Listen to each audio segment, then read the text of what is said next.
Hello and welcome to the AART Podcast with me, Chris Stafford. We are now on YouTube and as well as all the podcast apps. So if you've been following in previous seasons, you'll know that we've only been putting a short clip of video on YouTube, but now you can watch the entire show on YouTube. So do subscribe, hit the follow and the subscribe button, as well as on your podcast app. Don't forget to hit the follow button, subscribe. And, of course, on social media, we're at the AART Podcast on social media. And AART, of course, is always 2 A's. And you can also reach us here at the AART Podcast at gmail.com. So don't forget to follow, subscribe, and share with anyone you think might enjoy the show too. Well, joining me this week, and I'm delighted because we've been introduced through a friend, a mutual friend, and also someone who's also been on the show, and that's Barbara Nitke, who was on the show last year. And she introduced me to this wonderful lady, this Austrian import, now living in New York, but via the West Coast as well. You've been all around. Katherina Olschbaur, thank you so much for joining me on this week's episode. Thank you for inviting me. And it's especially beautiful that Barbara Nitke, who is an incredible artist, introduced us. Yes. I'm very honored. And that's how you knew about the podcast. Exactly. Yeah. Well, and welcome. I listened to it. I listened to the conversation when I was deep in the studio painting. And it really fed me. Yes. Well, she is a wonderful artist and a good friend I know of yours as well. So thank you, Barbara, if you're listening to this. And I'm sure you will be because your friend is on the show this week. And we're looking forward to telling your story because, as I mentioned, you're from Austria originally, born and raised in Austria, but then moved to the States. And you have an interesting background, but not a lot of art in your family. But interesting nonetheless. Everyone's journey is fascinating, I find. You know, how you started your art and what made you come to the US. And now, of course, you're situated in New York in the center of the art world there. But tell us, if you would, Barbara, Katherina, you see, I've got Barbara in my mind. We think of Barbara. Yes, we'll just think of you, Barbara, all throughout the show. Where your journey began, because you were born near Lake Constance, which is a beautiful part of Bregenz. So tell us a little bit about your early life. So I was born in Bregenz. I mean, we don't choose; we just arrive somewhere in this world. But I was born in Bregenz, and Bregenz.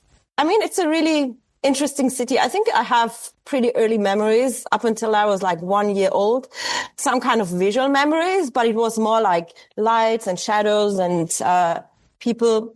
And I lived there for the first 4 years. And then my parents divorced.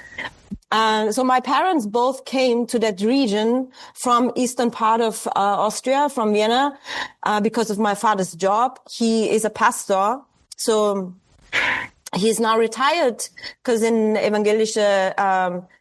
So Austria is a Catholic country, and my father was Protestant or evangelisch. It's slightly different than in the United States. It's different structured, but it's a minority there. But also like it's an interesting location because it's very close to the borders towards other countries. Thinking about it, I find it very interesting that you can stand in Austria and if you look onto the lake, you can see Germany, you can see Switzerland, and then there's also Liechtenstein. And it's really right at the end of the Alps. But I grew up in the region, so it's quite rural and it's also kind of industrial. I grew up in the region up until I was 17. And then I left for Vienna. That was like the big city. And when I was 17, then I had to come back because my stepfather mostly said, like, I need to make the matura. I need to finish school to get a job later on. And then I went back. I finished the school, and then I went to Vienna, and I lived there. In the end, I lived there 16 years. And I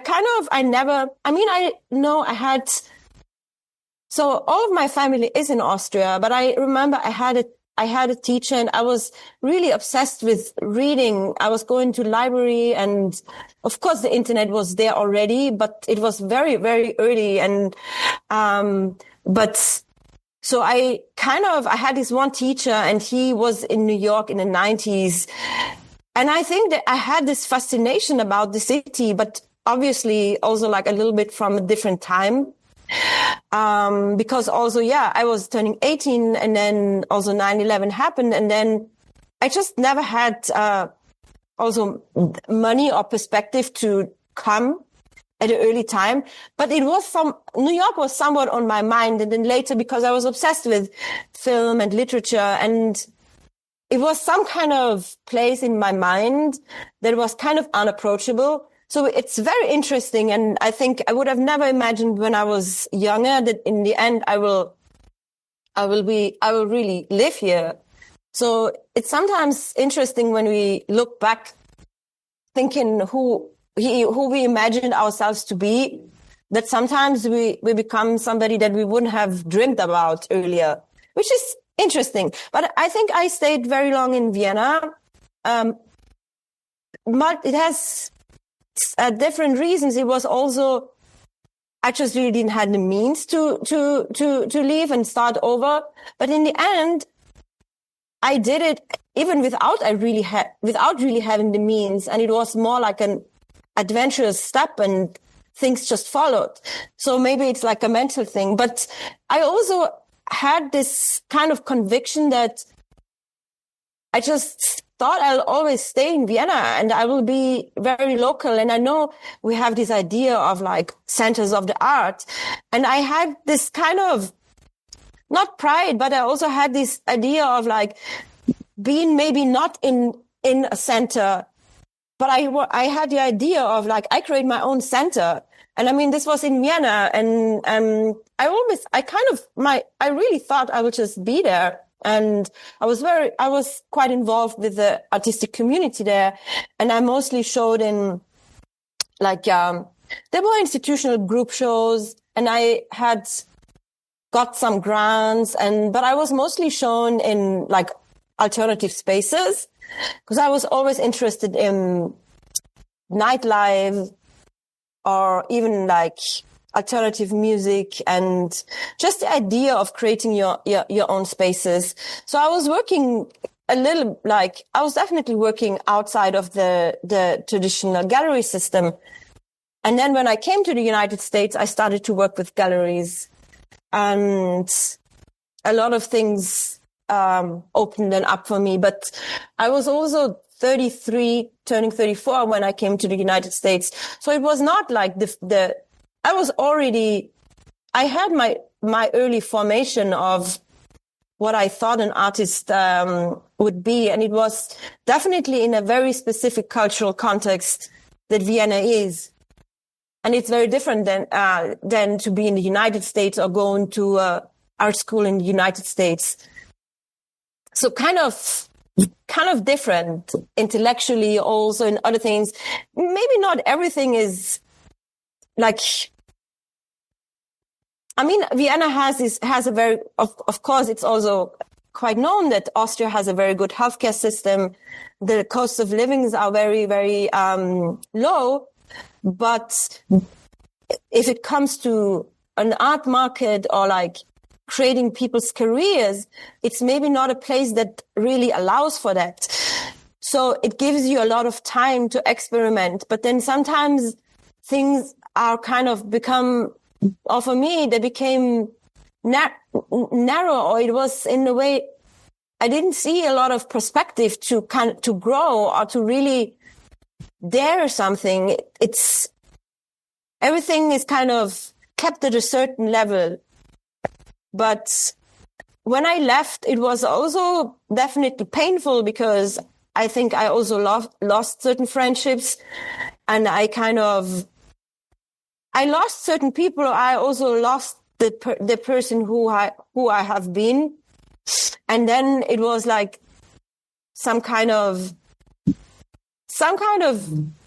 start from scratch. I mean, it's also an illusion because we always carry things with ourselves to a new place. But I had to kind of start from scratch, and now I'm no more who I used to be. So I'm really kind of I don't know. I don't know who I am anyhow. So.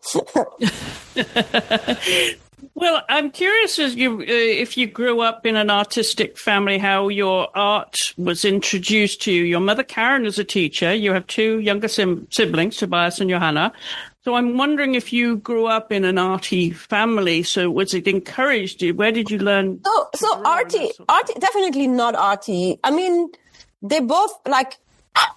My mom won't be happy if she hears that, but she was very religious. She really believed.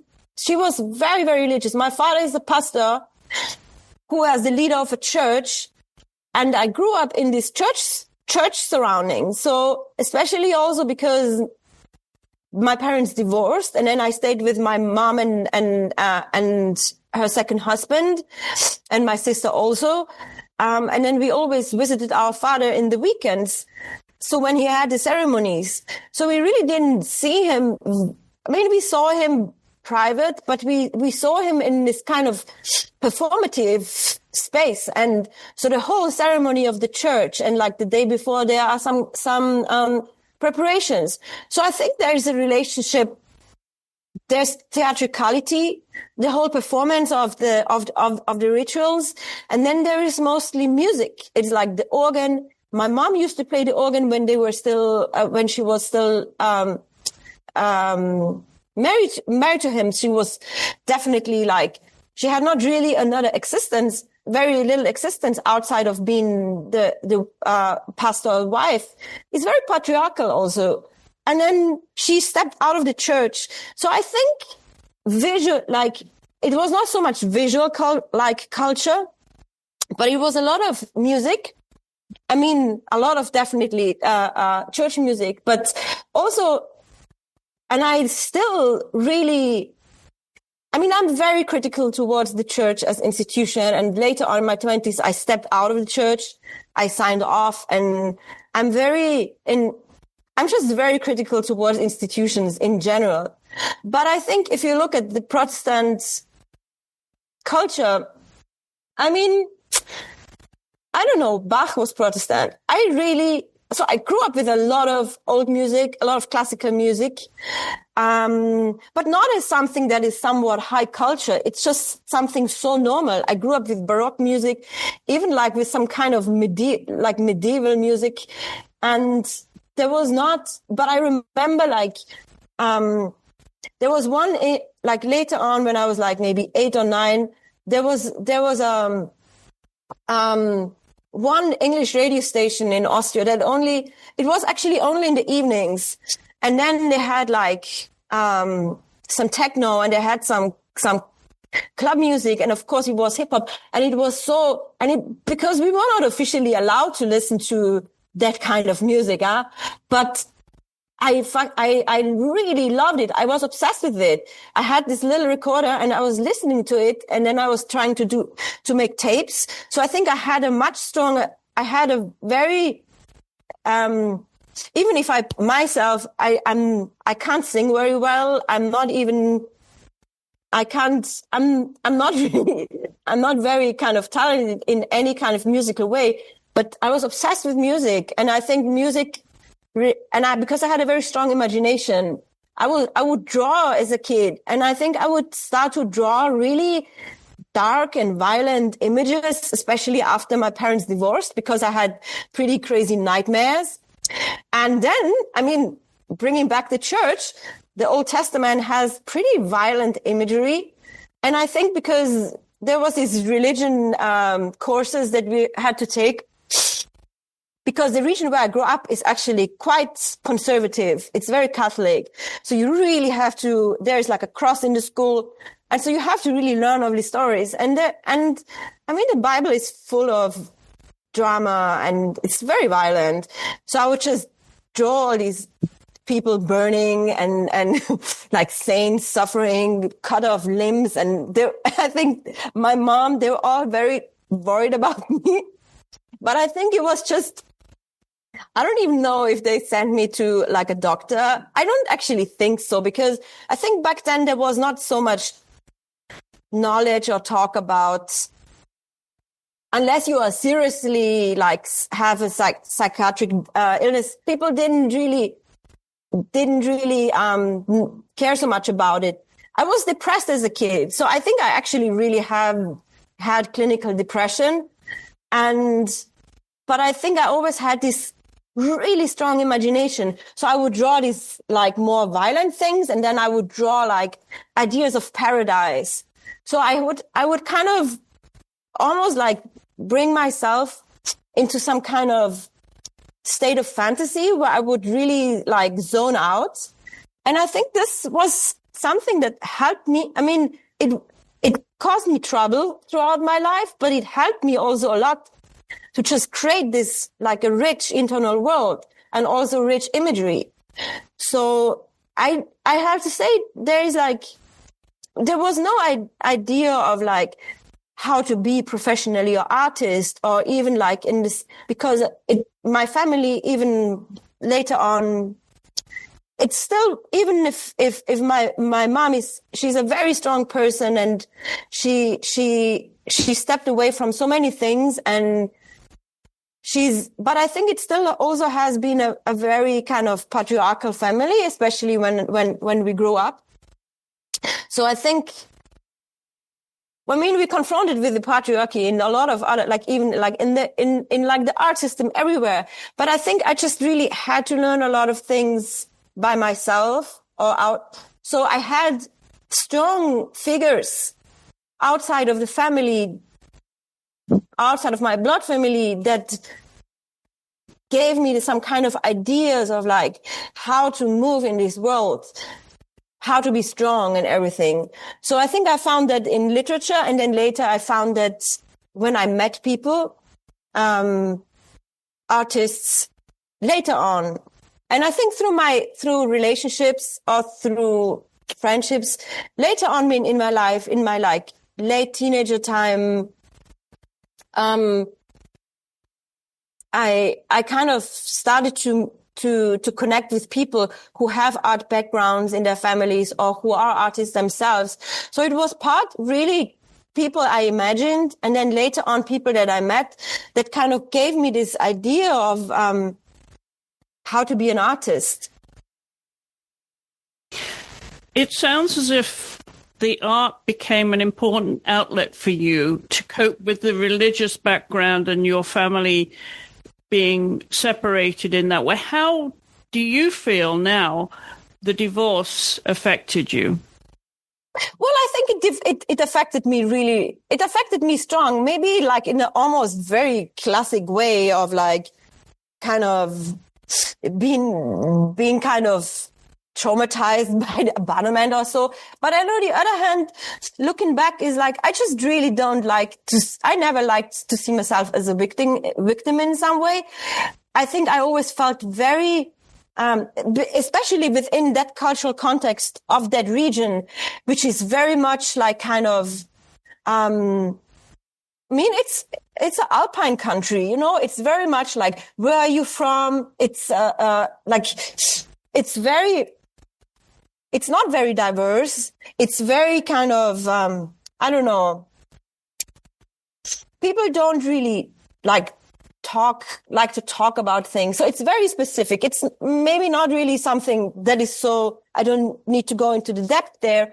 But I think looking back, the fact that I experienced this divorce and also this kind of alienation, so I always felt very much like a weirdo, and I was quite alone. I think in the end, it gave me this really big freedom that I always wanted to search for family. And I kind of wanted to build families outside of my background. So I think of course, like, I mean, so many families are divorced. And I think, and then there are people that I know whose families are still together and they're fighting all the time. So even if I saw it as how you say, I always felt something is wrong. But in the end, I think this feeling of wrongness led me to the right places. So I can't imagine it otherwise, you know? So it affected me, and it affected me maybe also now in that sense that I sometimes don't really believe in the stability of things. So it's kind of just very, very, but I just learned to live with that, if that makes sense. You mentioned there your early drawings were very dark, very religious, very dark. And now you've transformed into this very colorful world with your art. We see it behind you here. If you're watching on YouTube, you'll see some beautiful artwork behind Katherina. That's my studio. In your studio in New York. And also you wear bright colors. I'm interested in how your art relates to your personal life and your choice of clothing, fashion, colors, interior design. Is there a synergy there between your artistic world and your personal choice of color palette? Well, I mean, breaking it down to like, if you want to bring in the church, obviously, in that cultural, in that culture, like bright colors is even like something that's seen as dangerous. But I don't know. For me, color became extremely important in my work.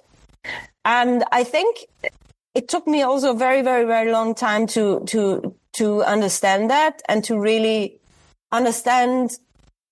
Like, it took me very long. I think I only realized that when I left Vienna, because I think Vienna doesn't have a very strong relationship to color, but it's something like an emotional quality that color has, but also a spiritual quality that it's something a little bit it's outside of language. It affects you on a level that doesn't require language. It's very immediate, and it creates some kind of physical vibration. It sounds very hippie, but yeah, I think so. So if I was to visit you at home, would I see a very colorful interior design with your fabric choices, your decoration? And not so much. I think not so much. I think, I don't know. I haven't really so fully settled down. I think I have the idea of at some point having a place where I live, and then I have my friends' art, and where I really, really make all these choices to live. It's still now kind of have a very small place, and I really spend most of my time in my studio. And there, because I have all my paintings here, I don't even need to think so much of interior design. You mentioned that you had stepped away from religion per se, or organized religion, and yet your paintings might be considered to hold some form of spirituality. So where does spirituality in itself live in your life now? Well, I mean, I think that a very central aspect of my work that also speaks about the beginnings of where I really started to think is like the idea of the rebellious bodies. So these are the figures that I create. They are just rebellious in themselves, because even the depiction of the body or sensuality or sexuality was in a way something that was and is censored in such a strong way. Also the agency of these bodies. But I think the spirituality in that sense is that, I think I have this very kind of strong need in myself to destroy things. Even like, I have a very complicated relationship even to creating beauty.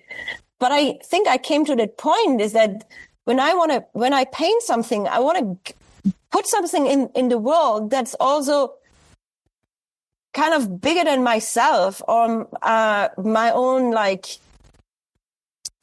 criticism of my own like I mean, it goes through me, but I want to create something that kind of uplifts a person, or gives them some idea of something that is also bigger than themselves. So maybe the spirituality is only this, to create a certain a sense of space.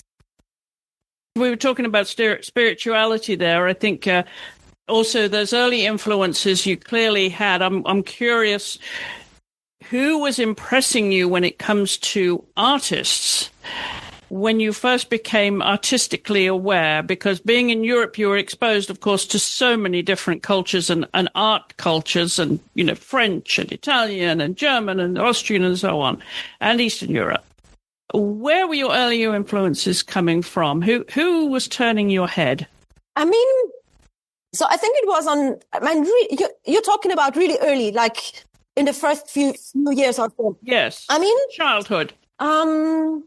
Yeah, I mean, I think we had a really big luck that, in Austria, in Vienna, I started at the University of Applied Arts. They had a small fine arts department, and it's a system where you have master classes, like you have one teacher, and then you study under a specific teacher, which in the end you could kind of move around. But I studied with in the first few years with the teacher Christian Ludwig Atese, and he had this idea of like, we're doing some kind of advertising, like we're doing some kind of projects, making calendars for like pharma companies.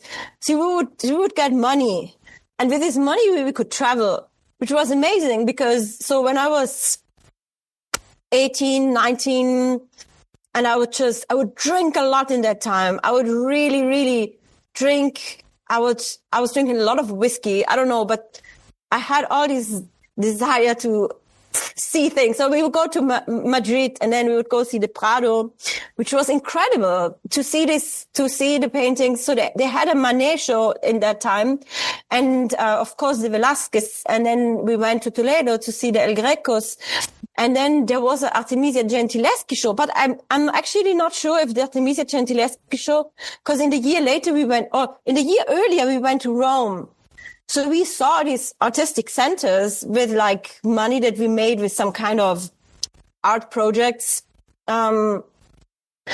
which was really incredible, because I saw very early Artemisia Gentileschi show, and then the Spanish painters, and they are, of course, like Goya, they are very dark. They actually engage a lot with, I mean, the Inquisition, everything. Like I kind of just very instinctually connected with it, because I think I was always interested in this, like the idea of authority and rebellion against authority, and then repression, and how to create works that kind of live in this very kind of almost complicated, murky sphere, but how to find clarity within that. So I think this was very early influences. And then later on, I think because I studied in also animation film, experimental animation film, that Maria Lasnik was founding this class. And I think that she was one of the people that, like, artists that I really admired early on. And then it was a lot of the German expressionists, because we were then also able to see we went to see, I don't even know, was it Cologne? We went to one other city, so Ernst Ludwig Kirchner, and then also the Austrians, Chile. I think these were definitely very early experiences. But then most of all, it was film, because Vienna had a very good scene of program cinema. So I had, which was really amazing, that I had access to so much alternative cinema and queer cinema, and like which in such a major way influenced me, I have to say. So this definitely are some kind of early influences. And whilst you were growing up then, your parents, were they open to taking you to art galleries and museums and educating you broadly? No? It was through school? I mean, not my parents, it was later on. But I know that my father, he really loved Van Gogh. And I remember when we were really young, we would drive with a car. We would drive to the south of France, and we went to the asylum where Van Gogh used to be. So it's maybe not like the most happy place, but it was the mental asylum where he used to be. And then we had a poster of Cézanne in his place. But no, we didn't. I never in my life. Even, I have to say, I went very, very, very late. Actually, only in my late 20s, I started to go to like galleries, openings, and so on. Actually, really very late. I didn't even know that this is like a thing where, you gotta hang out in these events. I was just not really interested. And in museums, I didn't go. I think the first contemporary exhibition I saw, I think it was a Damien Hirst show in Bregenz. When they opened, like they have a really good museum, really amazing museum there, which I didn't knew, but this is like I saw with my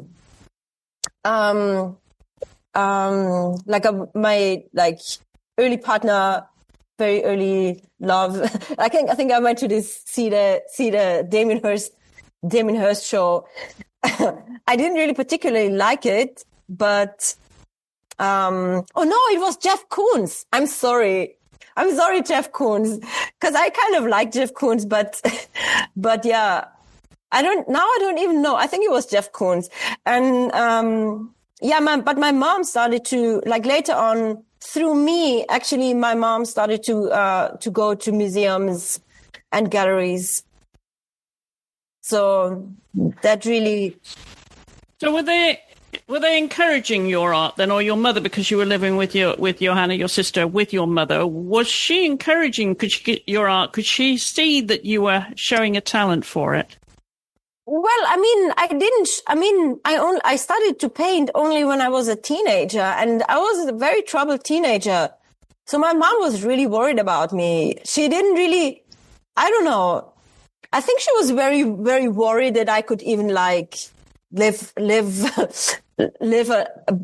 life. Like, it was much more basic. And then because I also just really, I always like at a very early point, I mean, I sold my first artworks in the train when I was like from Vienna back to the region. So I sold something for like, it was like maybe $5. Like if I just sold something. So I thought, I'm going to be able to make it. But obviously I didn't make money with this for a very long time. I mean, I always sold work. I always, had some sort of income, but I was like definitely, poor for almost, like if you compare it to other things. But I think she was I think they just knew I had my own head and I had my own will to do this. And I think they were not against it. They were worried that, I didn't find like a proper support for a long time. So they were very worried about in that sense. But they were also never thankfully they didn't really understand what I do, and I also didn't really tell them a lot because I think I was just always hanging out with people where I'm sure that I think my mom would not have been happy. Like, I don't know. It's just like, I don't know, pretty druggy, like just probably not people that my mom would have been very happy. But I don't know. Sometimes I think like, the art world or people who buy art, sometimes it's such a like a murky, weird sphere, especially a lot of like strange male energies. I think especially when you're a very young female artist, it's always like a lot of weird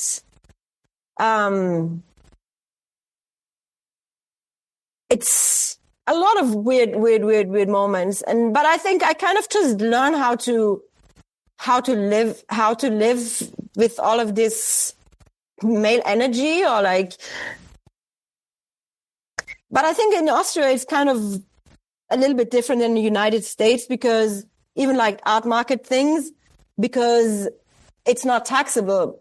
So it's not such a big thing. So sometimes like people that just want to hang out with you, they want to be close to you, but they never buy. And then they buy like, beside like they buy, under the table, so to say. So everything is kind of it's a little murky, I think, in Austria. I mean, you find some people who are like, they really are, they are supportive, but it's kind of, it's very strange, because it's on the one hand, it's such like, we're so privileged and so extremely privileged, and Austria is a very rich country, and there are so many like really incredible things. And then if it comes to making a career also as a female artist, or I think it has its challenges. What do you think you learnt from your parents? You talked about, how strong religion was influencing your life, your family life, your parents. And I'm wondering what you took away from that now that you're an adult and you're not living there, you're not immersed in that culture and that religion anymore. What do you think were the most important takeaways for you that have shaped you as an artist? Yeah, that's interesting. That's an interesting question. So you mean like really coming, like you going back to the basics? Like, I don't think I've talked so much about my family life for such a long time. So what I took away from my parents, I'm sure I took from my mom a lot of resilience. Mm-hmm. And I think in order to bring us through, there's a lot of things also. So now I have a very good relationship I have a very close relationship to her, but I think we really had to fight. We had to fight for it. It was really more like a longer thing. And so there was like a lot of disappointment and this and that. But I don't want to go so deep into these things, because I think she's been really strong, and she also she lived very, very, very, how you say, she didn't allow herself a lot of good things because she had to she really gave almost everything to she has 3 children, and then she has also a husband to care for. So she actually was caring for all of us. And I think that I'm very happy to see her now that she's older, that she learned to kind of enjoy her life more, because she was very tough, and just also financially she was very, very careful with finances and hardly ever spent anything on her. And I think, and even my grandmother, she also was able, I think what I learned from them is that even if there is not a lot of means there, you can kind of create you can create amazing things, and you can create an environment that's very warm. So I think it's something like this. And then also, I think she later on did a second education as musical therapist. And then she had like in her 50s a commute of like an 8 hour, like she had to go to Vienna. It was like eight hours with the train. So she had a really long commute. And I think I learned from her a lot about resilience, that you just do things. I mean, you care for yourself, but you can do a lot of things, even if you maybe are not kind of a very loud, confident person, because she's more quiet and shy, but she has a lot of strength in that. She has enormous strength. So I think that's like this kind of resilience and strength I definitely learned from her. And I think that from my father, I think a lot of his mind. I have a lot of his mind. We don't have a lot of contact though, but I think he's a very smart and very funny person. So he doesn't really, it's very interesting since he's a priest himself. I don't actually think he's very religious. I think he's a very Baroque person in some way. But I think there's something about his humor and a sort of not following rules in some way. I think I have this kind of strongly from him. But he's also a complicated person. So he's a complicated person, but maybe we all are in some way. I'm curious as what your parents, particularly your mother's reaction is to your art now when she sees your art. And, you know, when you grew up, you were drawing very dark subjects, and now she sees this beautiful, expansive, colorful daughter expressing herself in a very bold way. I mean, now you have that confidence and you're very bold as an artist. Yeah. Well, the confidence, that's a really interesting thing, because the confidence, I think confidence is so important, because you can't do everything right. And it's like we have to also give up that idea that we have to do everything without mistakes.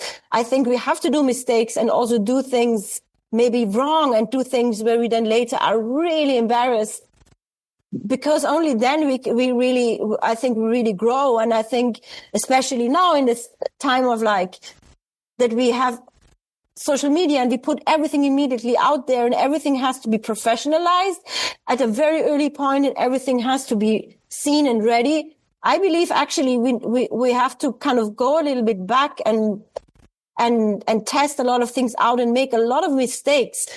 And so confidence comes maybe not even in, maybe the confidence has nothing to do with technique, whether you because I'm very critical to the idea of mastery. I actually think it's more like having a better relationship to what we perceive maybe as failure, in the sense of I have a very, not German, but it's like, I really have this like approach to painting, especially of like, there is no mastery.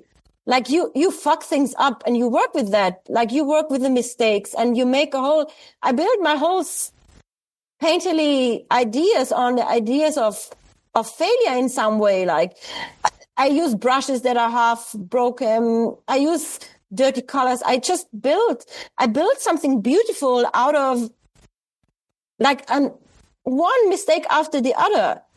And I don't know, but I think that I just got the confidence, but the confidence, I don't think I got it.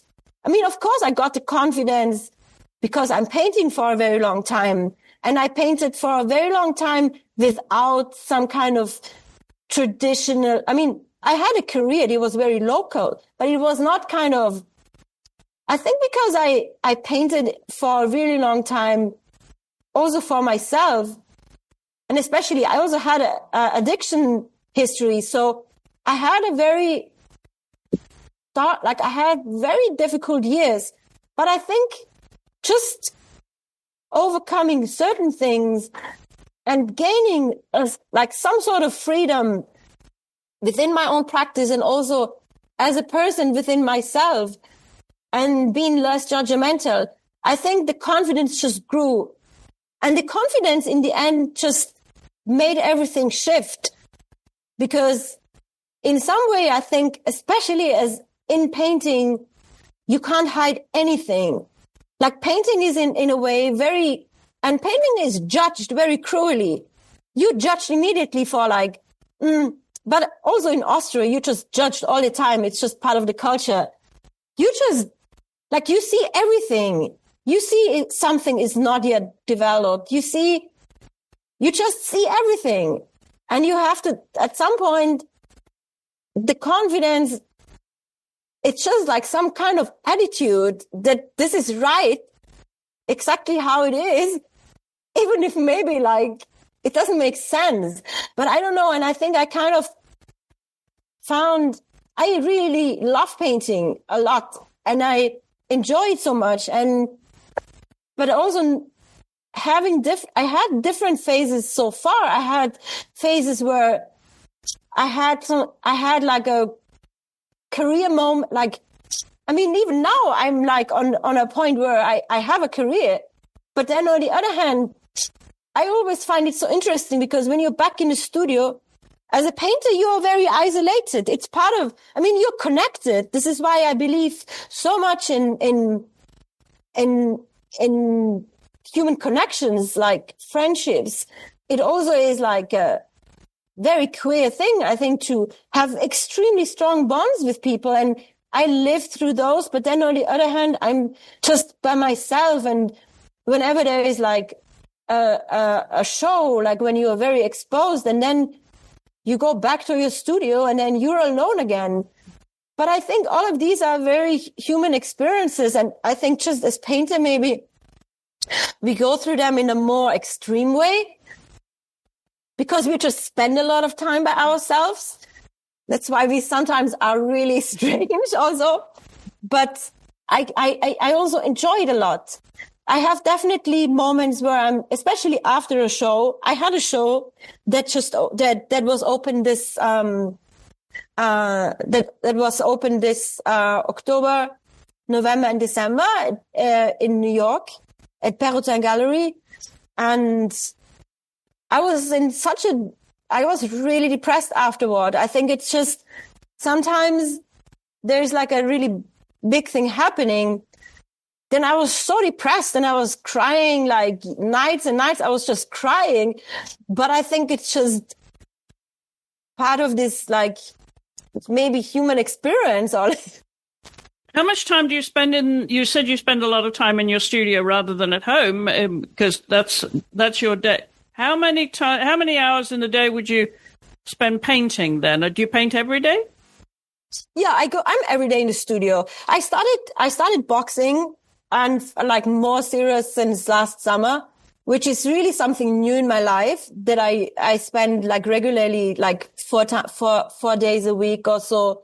I go boxing, which is definitely a new thing, but I really enjoy it a lot because it's also outside of the art world and it creates a very interesting thing mentally because I always was a very obsessive person and I used to love to paint at night. So now I'm in the studio.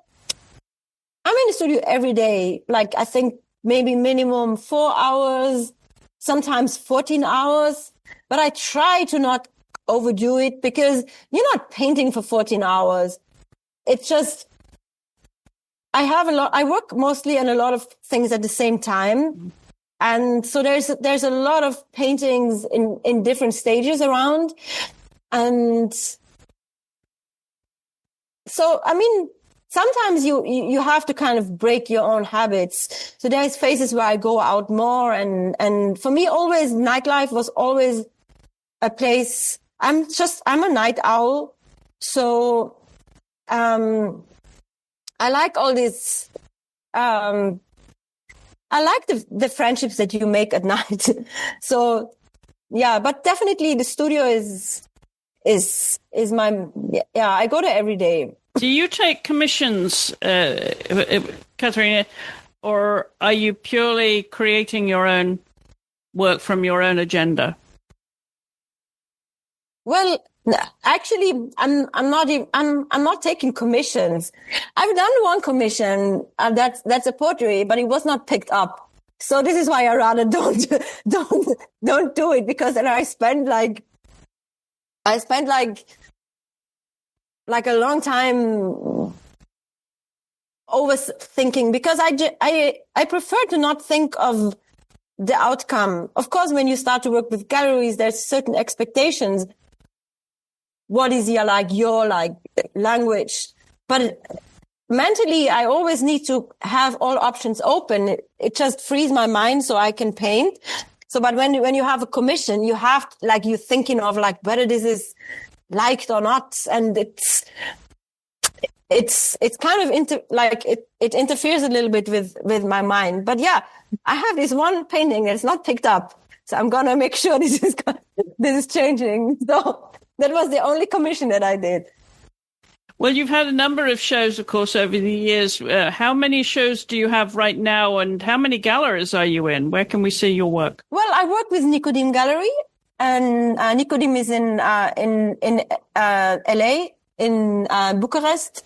They also have a space in New York, and I work with Perrotin. They have galleries all over. Like I had a show in Hong Kong with them, 2023, and then in Paris and in New York last year. So you're always working towards a show, are you? For the last several years, yes, I also had 2 institutional shows in the last few years. I was always working towards deadlines. Now is the first time where I have no solo show lined up right now, and I really enjoy it, because there's been a couple of projects that I always wanted to go deeper, but I was kind of always stressing out about the deadline, and now I don't have one immediately, which I'm really very happy about. But things also coming up or changing. How do you, at the end of the day then, because it sounds like you have a very busy mind and very creative mind constantly, do you pick up a book at the end of the day, or do you listen to music? How do you unwind before you go to bed? I actually really, I read. In the end of the day, I read. I always have I have some books that I have in my studio, and then I have a book that I read when I'm in bed. So now I read this book about the Wilde Wanda, which is the first female pimp in Vienna. She's a wild one. And I read, it's a very Austrian, it's a book in German that I'm reading now currently. And yeah, it's a lot of fun. So, but finally I read John Rechy's City of Night, and then I ordered other books of him, The Fourth Angel and Numbers, because the City of Night also plays partly on Pershing Square in the hustler milieu in LA. I mean, it's a really incredible book, and it's a quite thick book, and I had it. It was a gift of a friend of mine, but I had a hard time finishing it. But now I really try to carve out the time, because I also used to kind of just be awake until I'm so tired and then just fall asleep. So I try to carve out a little bit of time and really read the books that I want to read, because there's so many. So I think unwinding I read. It's the books. And you mentioned earlier that films were very important to you, and you're influenced by films. Your art is influenced by films. So what genre of film do you enjoy, and when do you find time to watch films? It's as I said, I'm very I love really sad films. And then it's like a lot of queer underground films, even like from the 80s, 60s, 70s, New York. I mentioned Ulrike Oettinger many times as like a really, really big influence. And even like Fassbinder has been a really, like their films, I always come back. And maybe they have all a certain melancholy, but also imagination. I mean, I should actually go now. I should go more to the cinema. But there's always like a lot of like underground film programs. I mean, we would need a whole life, I think, to just to watch films, I have to say. Yes, it's true. I'm curious, you haven't mentioned animals at all. Are you a cat or a dog person? I don't have any animals. I don't have one. I think if it's really hard, maybe a wolf. Maybe a wolf. Well, that would take a lot of managing, but yeah, I wish you luck with that. Yes, I wouldn't want to own the wolf though. I think I would just more be somebody where animals sometimes come to visit. I don't need to own one. Cats are nice to look at because they're really independent. Well, we didn't talk about cooking yet, but we're going to come to your dinner party guests now. And I know you've given some thought to this, of who you would invite. You have 6 guests that you can invite, living or dead, to a dinner party. And then we want to know what you would cook for them, because you haven't mentioned cooking and whether you're interested in cooking. Are you interested in cooking at all? Are you a chef? I forgot to think about that, but yeah, I think I would make I think I would make a really nice beef stew with a lot of red wine. But yeah, so it's a dinner party of 6 people. Of course, it's more. Of course, in the end, it's now 9 people. As always, parties need to be crashed. So I think the list of artists, living or dead. So it would be a table, and the guests are Leonore Fini, Anthony Bourdain, Amy Winehouse, Grace Jones, Julie Dash, Rainer Werner Fassbinder, Artemisia Gentileschi, Cookie Müller, and James Baldwin. Well, that's a huge group there, and that's going to be a very, very busy table, and a lot of conversation, a lot of different conversations. What would you? I mean, would you come to that party? Obviously concerned about feeding everybody and making them enough of that beef stew. But do you have conversations in your own mind that you'd want to have with any one of these? And why have you made these choices? Let's talk through them and why you want these people. I mean, obviously the list could also be much more bigger, but I think they're all people that either I think that their work is incredible, or I think their minds are just incredible, and probably it's like from very, very different times. I don't know if like Anthony Bourdain and Cookie Müller, I mean, I don't really know if they would. I mean, I don't even know Amy Winehouse. I have no idea if they would even get along. Really. But they're all people that have a really important place in my life. They're either their literature or their art, or their how I would just. It's just a person that I would just love to meet. So I would love to have a conversation with each one of them. But then sometimes I don't know so much about Leonore Fini's personality. I also don't know so much about Artemisia Gentileschi's personality. So I think I mean, Cookie Müller, I think I mean, I've never spent time with any one of them. I don't know how it's in reality, but I think these are all people I would love to have a conversation individually with them. And since it's a party, let's just bring them all together. You never know what the outcome is. Well, once you're seated, who's going to sit immediately to your left and right? I think I would first just let them engage. I think I would be really nervous because of all of them there. I would just probably always be in and out and just like bring the food and try to like put on the right music. I think I would just be really nervous. I think I would like stand a lot up. But let me think, who do I want to sit next to? Maybe not next to Rainer Werner Fassbinder. That's a tough question. Amy Winehouse, I think you two would get along. I would think. We would definitely get along. Yeah, maybe next to her. That's a very tough question. I would really try to spend time.